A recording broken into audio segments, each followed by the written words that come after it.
Hello everyone, आप सभी का स्वागत है आपके अपने YouTube channel academic excellence in school में। आज की इस वीडियो में हम स्टडी करने वाले हैं light, shadow and reflection.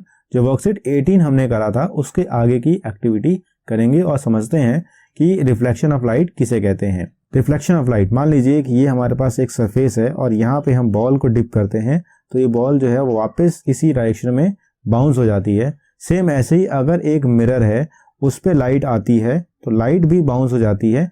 Bouncing back of light को कहते हैं reflection of light. So bouncing back of light ray is called as reflection of light. So इस चीज को समझने के लिए हम क्या करते हैं, अपने को प्लेन मिरर यानी अपने घर में जो मिरर है जिसमें हम कंघी करते हैं, अच्छे से तैयार होकर स्कूल आते हैं, उसके सामने खड़े होते हैं और देखते हैं कि क्या क्या चीजें होती हैं। पहला क्वेश्चन ये पूछा गया है, अगर आप मिरर के सामने खड़े हैं तो is the image of yours the same size as you are. So आपकी जो इमेज बन रही है उसका साइज और आपका साइज क्या एक बराबर है? ऐसा तो नहीं है कि आपकी इमेज यहाँ तक आपका हेड है और इमेज जो बन रही है वो नीचे आ रही है या इमेज उसके ऊपर जा रही है। तो आप यहाँ लिखेंगे is the image of yours the same size as you are. तो आप लिखेंगे यस, क्योंकि इमेज जो है वो सेम साइज की बनती है जो जिस साइज के आप हैं। यहाँ लिखा है now raise your left hand. अगर हम लेफ्ट हैंड को रेज करें तो कौन सा हैंड रेज होगा? इमेज का। तो आप अगर मिरर के सामने खड़े हैं या खड़े होकर देखेंगे, अगर आप लेफ्ट हैंड रेज करेंगे तो मिरर में राइट हैंड रेज होता है। ध्यान रखिएगा, राइट हैंड रेज होता है। अगर आपको कोई समस्या आ रही है तो आप प्लेन मिरर के सामने खड़े होइए और उसको जज करिए। लेफ्ट हैंड अप करेंगे तो इमेज में राइट हैंड अप होगा। नेक्स्ट है नाउ वॉक 2 स्टेप्स बैकवर्ड। अगर आप प्लेन मिरर के सामने खड़े हैं और अगर आप 2 स्टेप पीछे की तरफ जाते हैं, 1 स्टेप और 2 स्टेप पीछे की तरफ जाते हैं, तो इमेज भी 2 स्टेप पीछे की तरफ जाएगी। तो image also move 2 steps backward. Image also move 2 steps backward.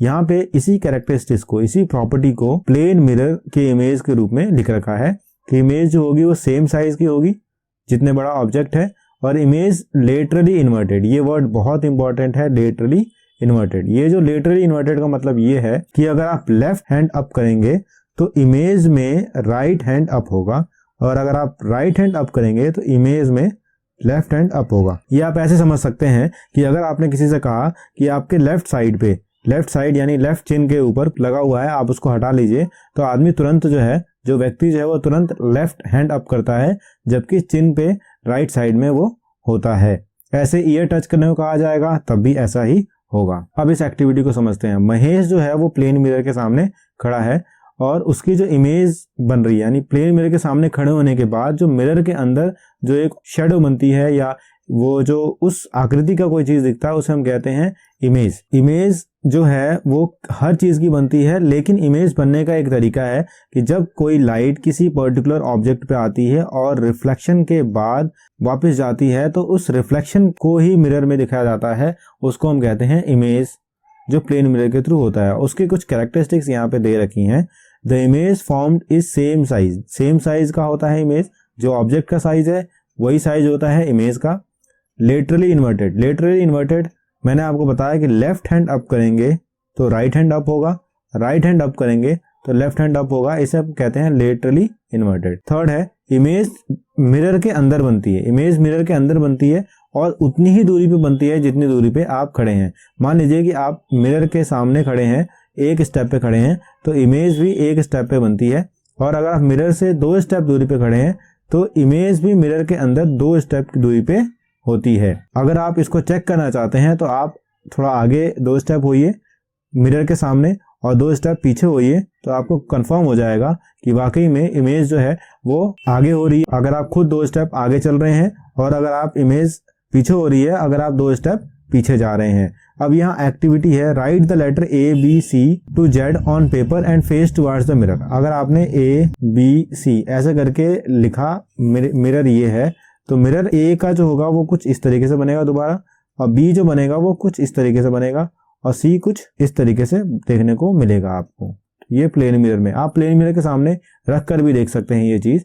Read the word written on the vehicle. Vehicle के ऊपर अगर कोई वर्ड लिखा हुआ है उसको आप साइड मिरर से देखेंगे तो आपको वो यहाँ पे उल्टा दिखाई देगा। अब कुछ क्वेश्चन को सॉल्व करते हैं। अब आप देखिए ये जो एम्बुलेंस है, अगर यहाँ पे कोई व्यक्ति है मिरर में देखेगा तो ये एम्बुलेंस उसको करेक्ट दिखाई देगा।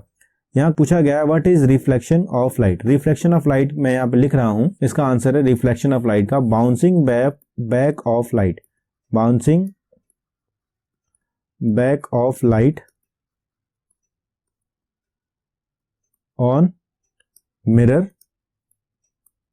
is called reflection of light.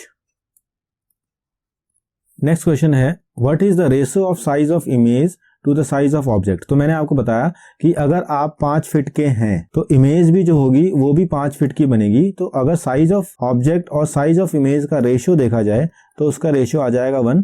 तो सेकंड क्वेश्चन का आंसर होगा रेशियो जो होगा वो 1 होगा, क्योंकि इक्वल साइज का इमेज और इक्वल साइज ऑफ ऑब्जेक्ट है। थर्ड क्वेश्चन है can we see our reflection on anything other than mirror. So mirror के अलावा क्या आप अदर चीजों पे भी रिफ्लेक्शन देख सकते हैं? जी हाँ, हम देख सकते हैं। अगर हम पानी के सामने खड़े हो जाएं, एक तालाब के सामने खड़े हो जाएं, तो तालाब के पानी के अंदर हम आसानी से उसको देख सकते हैं। पॉलीथिन के ऊपर भी हम देख सकते हैं। फोर्थ क्वेश्चन की तरफ चलते हैं। Write your name on paper and keep the paper in front of mirror. So एक बच्चे का नाम है अमित, अमित लिख दिया हमने AMIT, ठीक है। अब इसको मिरर के अंदर देखते हैं कि कैसा दिखता है। मान लीजिए कि अमित नाम लिखा है, तो मिरर के अंदर देखेंगे तो A ऐसे आएगा, M ऐसे आएगा, I ऐसे आएगा और T ऐसे आएगा। ओके, ये तो सेम ही लग रहा है। तो अब हम करते हैं मोनू, MONU, मोनू को लिखते हैं मिरर के अंदर, ठीक है। तो M तो सेम ऐसे ही आएगा, O भी ऐसे ही आएगा, N जो है वो चेंज हो जाएगा। अब यहाँ पे N जो है वो कुछ इस तरीके से आएगा। तो ये जो चेंज है यही आपको पता करके मुझे बताना है कि अगर हम आशीष लिखते हैं, यही आप मुझे कमेंट बॉक्स में बताइए कि अगर हम गोलू लिखते हैं GOLU तो इसका जो मिरर इमेज होगा वो किस तरीके से होगा, यहाँ पे आप मुझे कमेंट बॉक्स में लिख के दिखाइए। Thanks for watching, do like share comment and subscribe the channel for further learning. Thank you.